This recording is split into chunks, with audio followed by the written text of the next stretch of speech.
Well, all righty. How are you doing? This is S. Anthony Thomas. This is the S. Anthony Thomas Show, episode number 187. You know what's weird about I've been podcasting for such a long period of time. I've gotten to the point now where I know that there are certain things that I'll put a whole show together about what I want to talk about. Something will happen, and it will basically say to my show, whatever you prepared, whatever script you wrote, get that crap out of here. We're talking about this. And you know what I'm talking about. You know what I'm going to talk about. I'm going to talk about what everybody else is talking about. The same thing. The CEO that got taken out, the healthcare CEO that got taken out.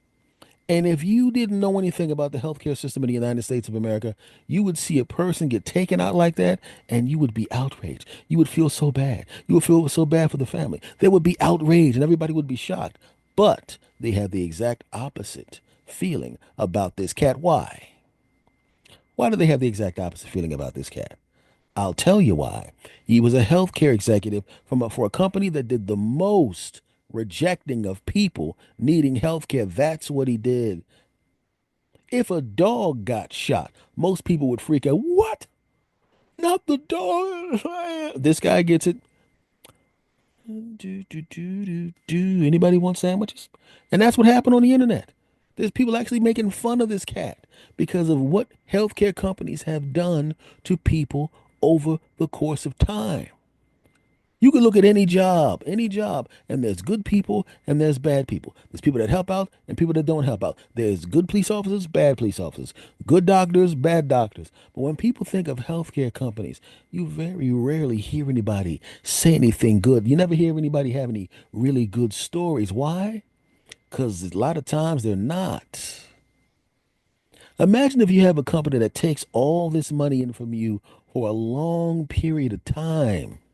And when you need them the most, the one thing they're supposed to do, which is help you at the worst possible moment in your life, you're sick, your wife's sick, your kid's sick, a relative is sick, somebody's sick. They may even be going away, if you understand what I'm saying. And these companies, allegedly, I have to say that because I don't want to get sued, literally spend a lot of time not trying to figure out how to help a person, figure out how to not help a person. Think about this. This is not like someone asking you to go to the airport where they could just catch an Uber, but they don't feel like it, or they have 15 other friends they can ask and you're tired. No, no, no. This is somebody having a disease that will take them away. Somebody having an injury that will worsen their lives. And they paid for years, years, and years when they didn't have health problems. They were paying for years and years. And when they needed the help, no. Oh, we would be able to help you, but it says here, right here, that this piece of paper has to be pristine. It has to have accurate information. And you wrote than, T-H-A-N, and instead of then, T-H-E-N, which technically is incorrect information. So I'm sorry. You're going to have to find a way to reattach your grandmom's arm to her shoulder on your own because we can't authorize this. You see, if you had done this paper correctly, then T-H-E-N, we could help you. But you didn't, so we're not gonna do it. So sorry. Wish we could. So if that's your sole purpose of doing things, then what the heck do you think people are going to are going to think about you? All these people getting hurt, all these people getting turned down when they need you the most. That's why I'm going to call this episode Heroes, Villains, and Healthcare. Because a lot of times the villain is a healthcare company. They're between you and the doctor. You know how many doctors have sent letters to healthcare companies when they were mad at them because they wanted to help the patient but couldn't because the health insurance company wouldn't do their jobs? Hmm? Imagine if other things in your life were just like that. Imagine if other parts of your life were like that, where you put so much time in and they decide, oh, we're going to find an all way to arbitrarily stop you from having the things that you need. Imagine that.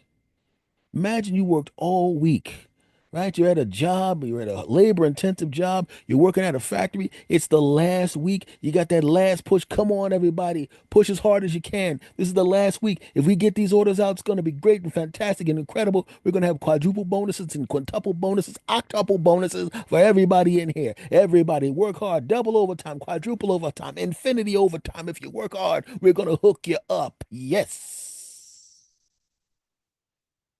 And then you show up to pick up your check and you're expecting, let's just pick a random number, $1,000 on that check. Just pick a random number, right? And you're thinking, man, this is going to be great. Normally I get 500. I'm about to get a grand. I'm going to be able to get my daughter this, to get the PlayStation, or whatever the crap you're deciding you want to buy or whatever it. Obviously, PlayStations cost more than that, but you get the point. Stop. Don't be sticklers. And all of that crap, right? And you look at your check, and instead of $1,000, it says $300. And you're thinking, whoa, this has got to be a mistake. I put in quadruple overtime and quintuple overtime and octuple overtime. How come my check is so small? Well, you were late. I was 3 minutes late because I couldn't find a parking spot. Let me ask you a question. Are you supposed to work a 12-hour shift? Yes. Did you work a 12-hour shift? Well, yes, I did. No, you were late for 3 minutes. So you were less than a 12-hour shift. 3 minutes less. So you didn't work that 12-hour shift, did ya? Well, technically, well, the job says you have to be here at a certain time. You were late, and it says in your employment contract that we can dock your check. But it doesn't say how much we can dock your check. It just says that we can dock your check, which means we get to decide how much to dock your check. And we've decided to dock your $1,000 check, $700. That's ridiculous, man. It'd be different if you took like 50 bucks or 20 bucks or something like that. How could you do that? Because we can. And we just got $1,000 of work out of you for $700. And the fact that you just yelled at me just now, I'm taking another 250. Here's 50 bucks from my wallet. See you on Monday. We wouldn't put up with that, would we? Just imagine being in a situation where you go to a job and your job is to find ways because you know if you're trying to stop from paying somebody, you're not trying to stop paying somebody's bill if it's inexpensive. If it was like when I went to the hospital and all I had was a couple of tests and some aspirin or something like that, and my bill would have been like $600. Hey, oh, well, you don't mind paying? It's only $600. Hey, okay, but what about you got something wrong with you? What about it's life threatening? Somebody got some kind of disease, and all of a sudden it's not 650 bucks is 50,000 or 100,000 or 200,000 because of something life threatening. And they paid for years for this service. And you decided, oh no, we're not paying that. In this particular case, that person is not a hero. That person is a villain. That person's job is to be a villain. Why would you do that?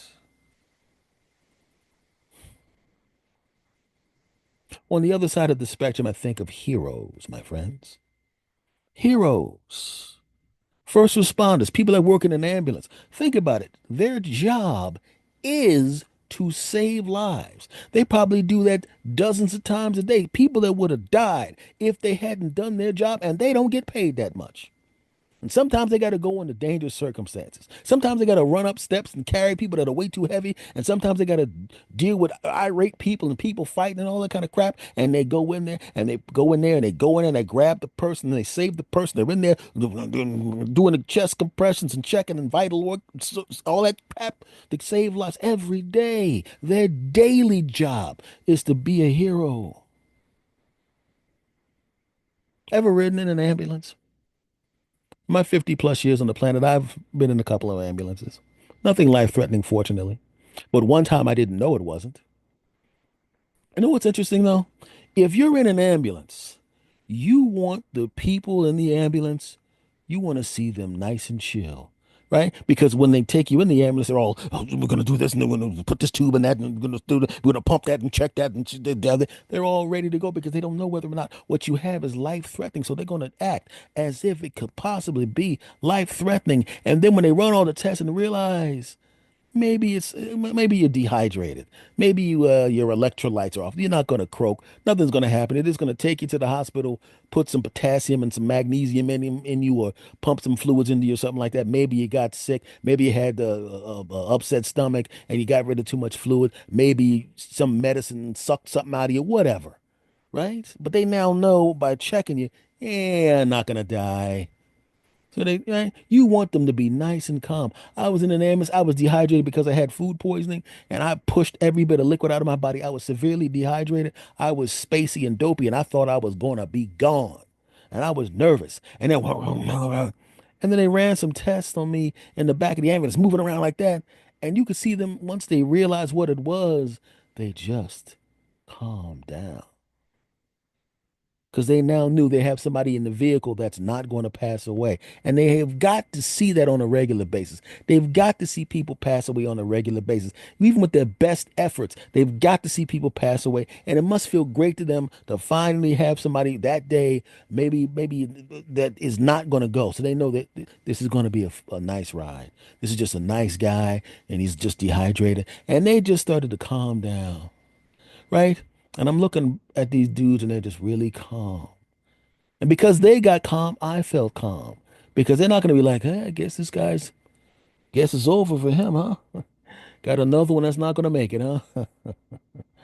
But no, they're calm because you're going to be cool and you relax. You're looking at them because that's what you want to see. Even if you're a kid and your parents, you know what I'm talking about. You have your parents. And you can tell when your parents are upset. You know when they're not feeling well, right? You know when your parents are sick, right? They're your heroes. And to you as a kid, they're your heroes. They are heroes. Why?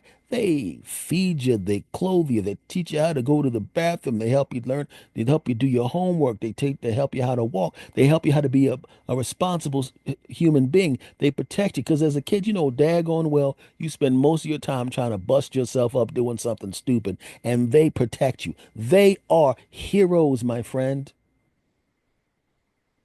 And that's what they feel like to you because that's what they are to you. So you know when they're sick.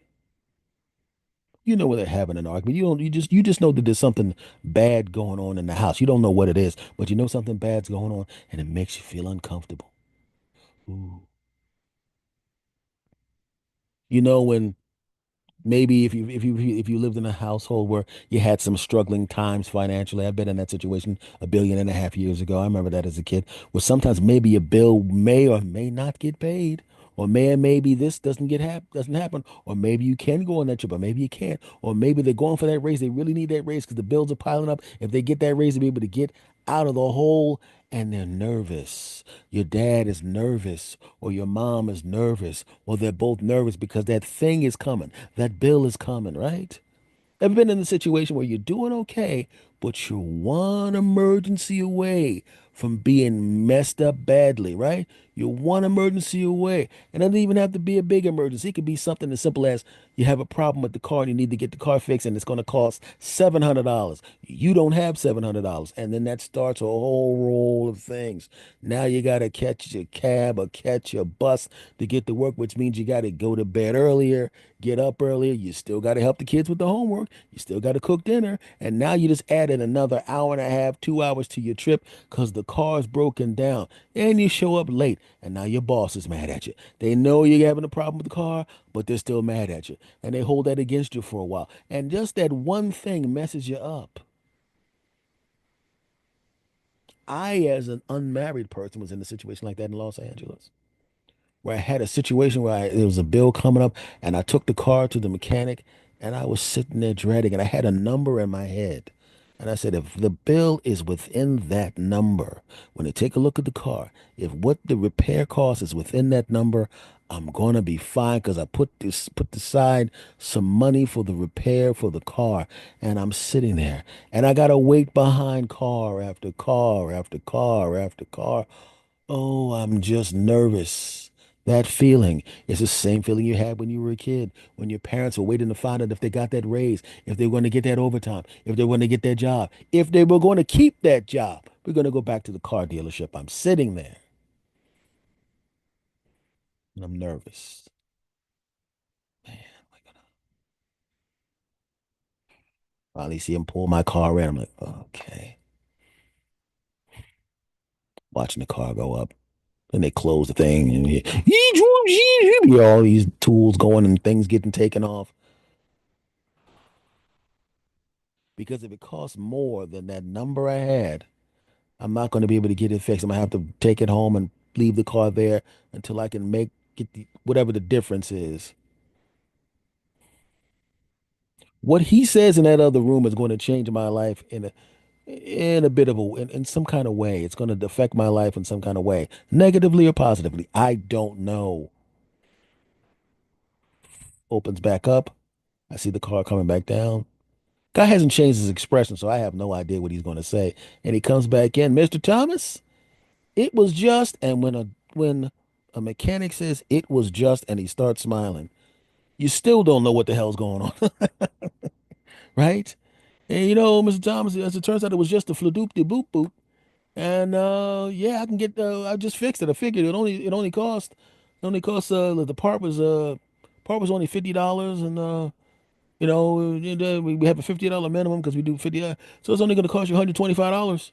I already did it. I figured you'd pay for it, and he was right because the number I had was 400, and I only needed 125.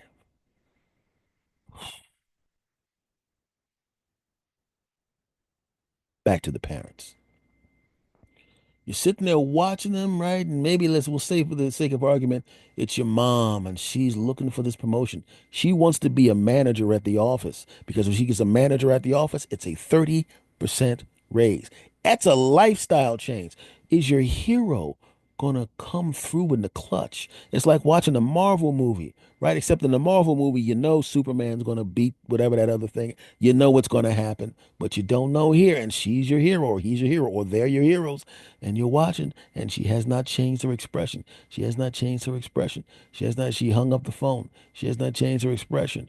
Guess who's the new manager of Floop De Floop? And I start Monday. Yeah, bum, bum, bum, bum, bum, bum, bum. It's fantastic. If you have an opportunity to be a hero or a villain to someone, don't you think the best case scenario would be to be the hero to somebody, right? Your parents are constantly in a constant state of wanting to be a hero to you. Even when you're an older person, your parent will always call you up. How you doing? Do you need anything? You're like, no, I don't need anything. I'm okay. You sure you don't need anything? You go to your mom's house. You go to your parents' house. You go to your grandparents' house if you're still fortunate to have enough to have them. And all of a sudden they're trying to put food in your face, even though you got a job and a car and you're making more money than them. They're still trying to feed you, right? They're doing everything except trying to burp you, even though you're bigger than they are. Because that's how parents are, and that's how grandparents are. Heck, I'm an uncle, and I'm the same way when the kids show up, even though they're grown-ups. Because that's what you do. If you have the choice to be a hero or a villain, it's always best to choose to be the hero to somebody. So think about the motivation between the two jobs I used as an example. The person that works at the healthcare company sits there, and he or she knows that when they look down at that paper and they're trying to find ways to not pay for the bill for this person, they know what's happening. They know that this person is sick. They know that, yes, they can make that person up there more money or the person up top saying, you need to do this. They know what they're doing. To do this means to deny someone who needs your help. And if you deny that person might not be around. That person may not exist anymore. Yes, you got a bonus, but that family didn't. That human being didn't. Their children didn't. Their friends didn't. Just like anything else, human beings are creatures of habit.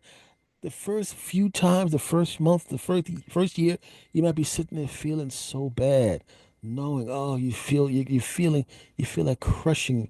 Oh man, I know I just denied all these people, and I know a whole lot of them are not going to be around next year or next month or next week or 2 years from now, and you feel crushed but just like anything else, human beings are creatures of habit, and you become desensitized. When he becomes incentivized, you become desensitized, and all of a sudden, yeah, that grandmother's not gonna up. We'll just delay this long enough. I mean, if she's not around, We don't have to pay. Oh, that's too bad. That's condolences. Send out some cheap flowers. Yeah, all that crap. On the other side, you got the people who are working in the, like I said, working in the ambulance. They go out there and their mission. I'm going to go out there today, and I know I'm going to see a lot of pain and destruction and devastation and crying and sorrow and fear, but I'm going to do everything I can to make sure, with all my might, with all the power I have, with every bit of knowledge and training I have, I'm gonna do everything I have to make sure this is another day where everybody I pick up goes home. Everybody I pick up goes home. Every decision I make today when I go out to work is to try to make sure that that person on that gurney in my ambulance goes home at some point alive. Those are two completely different motivations. What do you think if an ambulance driver got unalived? Do you think the people would be uh, they would care about that, wouldn't they? You think there would be people online going, no. Why? Because the person who's doing the insurance thing, who's denying people for reasons that don't make sense, who's making money off denying people, they fall into the villain category. The ambulance driver, the parent, they fall into the hero category. That's why. So just remember, if you have the option, the opportunity to affect somebody's life in one way or the other, I'm sure I don't have to tell you this. Obviously, always choose to be the hero and not the villain. You dig? Cool. All right, folks, this has been episode number 187 of the S. Anthony Thomas Show. Obviously, right now I'm doing a video component. Some of you are going to be hearing just the audio. If you want the video of this podcast, it will be on Spotify, and it will also be on my YouTube channel, which is my YouTube channel, as you can see up there in the corner. I'm new to video. I'm actually pointing in the wrong direction. Up there in the corner, Mr. S. Anthony Thomas. That's the YouTube channel. The podcast is called The S. Anthony Thomas Show. That's available everywhere. Hosted on Spotify, but everywhere. I have another podcast called S. Anthony Says. Make sure you go check that out. And basically, just Google my name. All my stuff is online. You know, I have podcasts, merch, and all that kind of crap. Check that out as well. So, once again, thank you for coming by, my friends. Thank you for watching the show. Thank you for listening. And I will see you again next time, okay? Much love to you all, my friends. Take care.